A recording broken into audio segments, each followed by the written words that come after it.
Hello, American Reformed Church friends. We're here to answer a few questions as we asked earlier in the week for a variety of questions that you have about when we might gather together again and opportunities that might be ahead of us for that.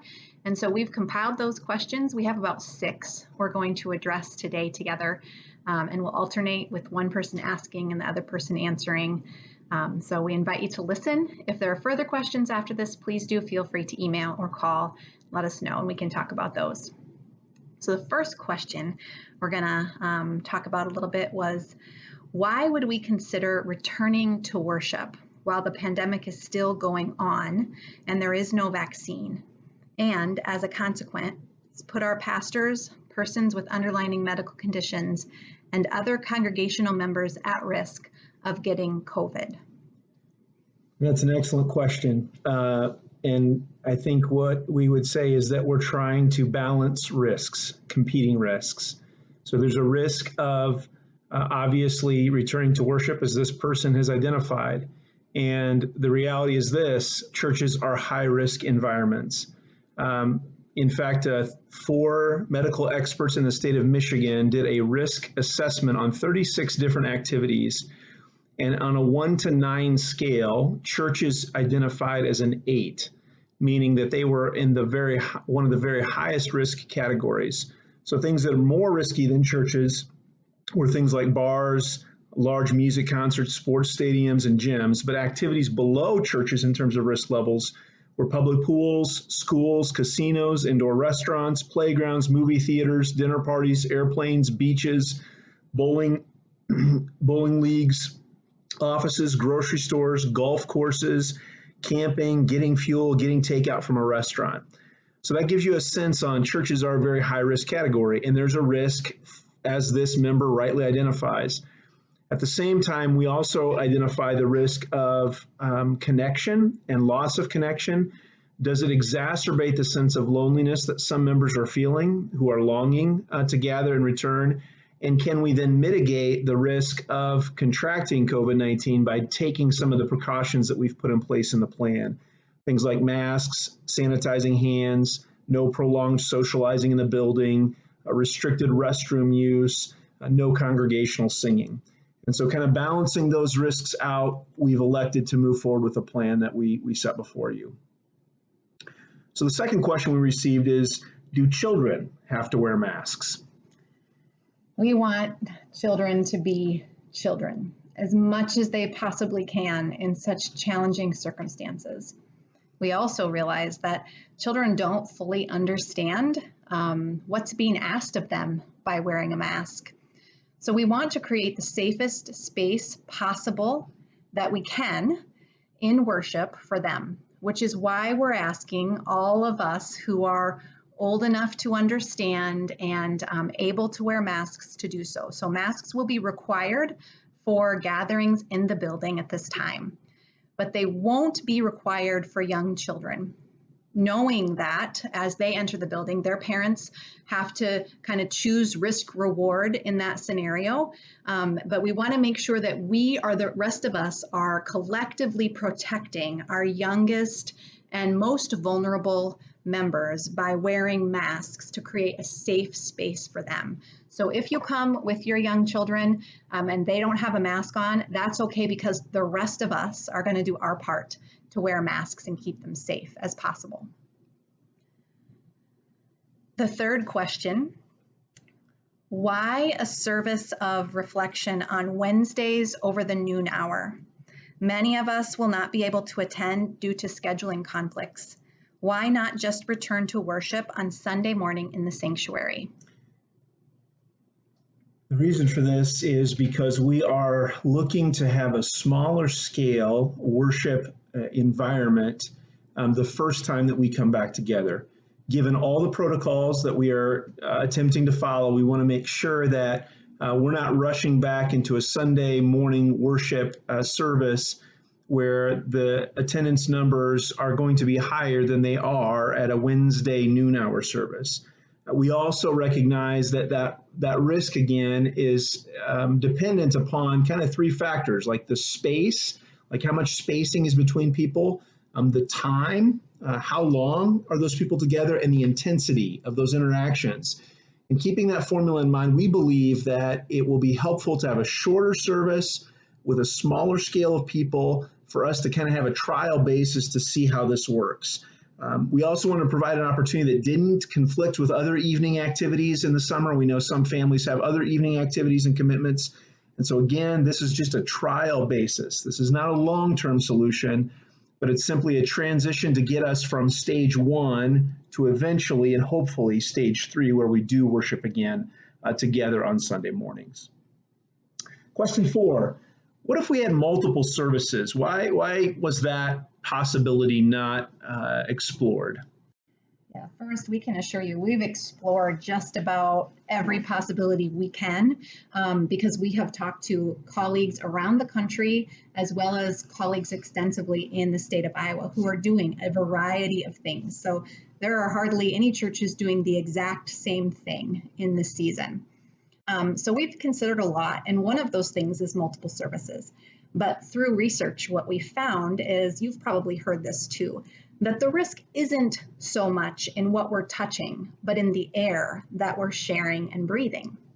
So the more that we share and breathe air and cross paths with one another, the more likely we share the infection. You may have seen this in various stores that are requiring a one-way traffic to mitigate this risk.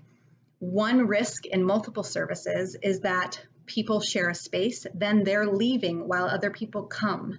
And so there's two multi-directional traffic happening. Now, we can definitely mitigate that by having the services spaced very far apart.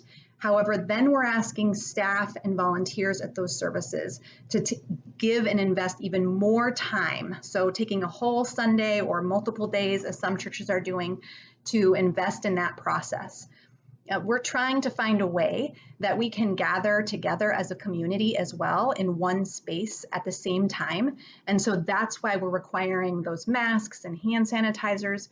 From what we've heard from experts, those are the necessary steps to take to keep the risk a little bit lower than it currently is. So that's why we've shied away from multiple services for worship. The next question, question 5, it seems that there are indeed good reasons to be cautious about returning to regular indoor service with singing and socializing. On the other hand, I'm sure even the most concerned and woke people long for physical gathering. Is there a possibility to do outdoor services while the weather is still warm? From what I've read, outdoor activities, even without the 6 feet rule, are much safer than indoor activities. If the logistics aren't too complicated, we can try that in the parking lot or maybe even at Windmill Park. We have indeed looked into this option. This does seem like a tenable option, and we continue to look into it. But as we've talked with those who are doing outdoor worship services, there are a couple things that we currently don't have access to. First of all, we do not have good mobile AV equipment to be able to conduct a service outside. We don't really have instruments that are set up to be used outside.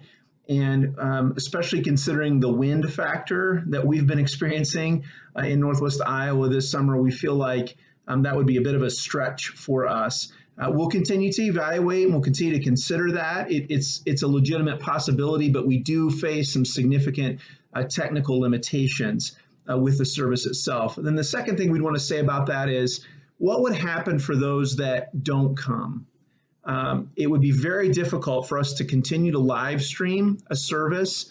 The equipment would be not as high quality, and that would not lead to a very high quality experience. As we've talked to churches that have done this, that has been the very most disappointing thing for them, is that for those who have become accustomed to live stream that's done from a worshiping sanctuary, now is done mobily, and it's very difficult for those who aren't present to really participate in worship. Again, with that acceptance as our first core value, we want to make sure that we're communicating that in whatever we do. And then our final question, question number 6 that we received is this.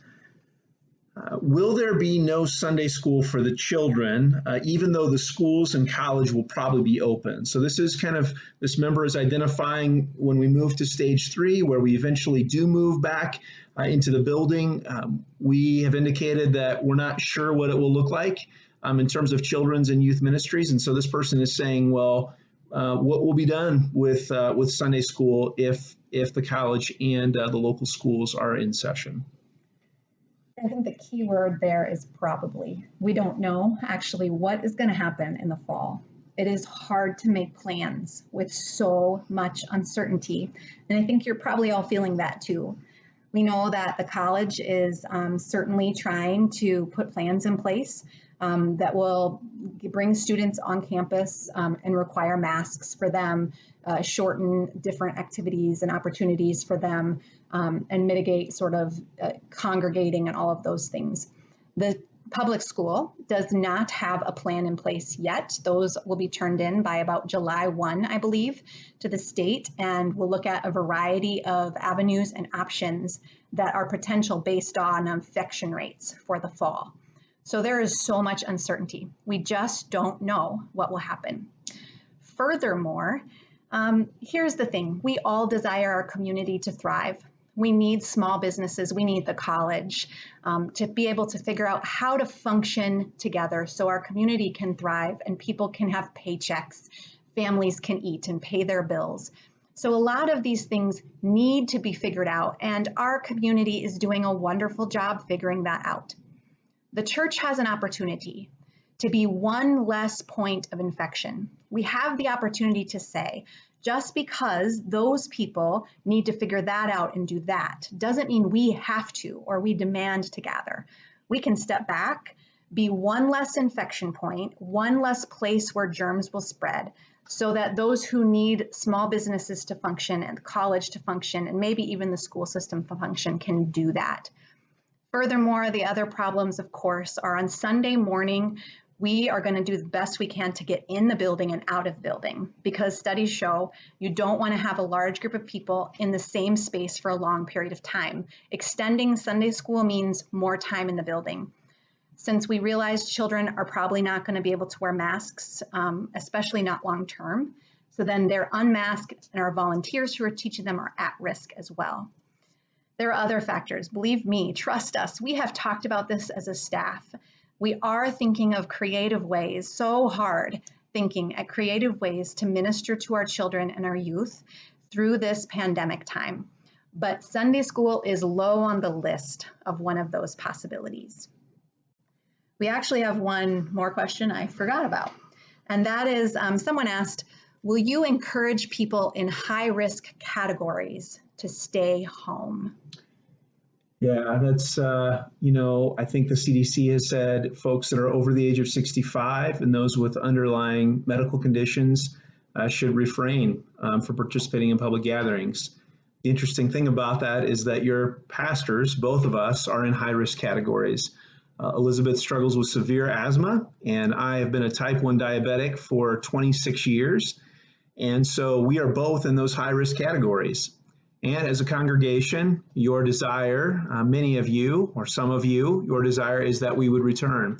And so we are placing ourselves at risk, of course, in as safe a way as possible as we can. I do think it's really important for you to understand that if you attend worship, you will put yourself at risk. And I think the bigger question is what risks are we willing to take? And every single person will have to evaluate that and make that decision.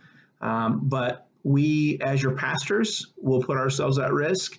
And we know that some of you will do the same. We're not going to have an age limit. We're not going to say those with underlying pre-existing medical conditions cannot attend. We trust you to take responsibility for yourself and doing what's best for yourself in this particular situation. Know that we do long to see you. This is very difficult for all of us. Also know that we are still the community of American Reformed Church. Even when we aren't gathering in person in the building, even when we don't all agree how we should return to the building in person, we are still the church together. So we want to continue to open up those lines of communication. Please email or phone call if this video has brought out more questions for you. We're here to answer those. We've thought about this long and hard, so I think if we don't have an answer for you, we will do our best to find that answer for you and get back to you. Thank you so much, friends. May the peace of Christ be with you all.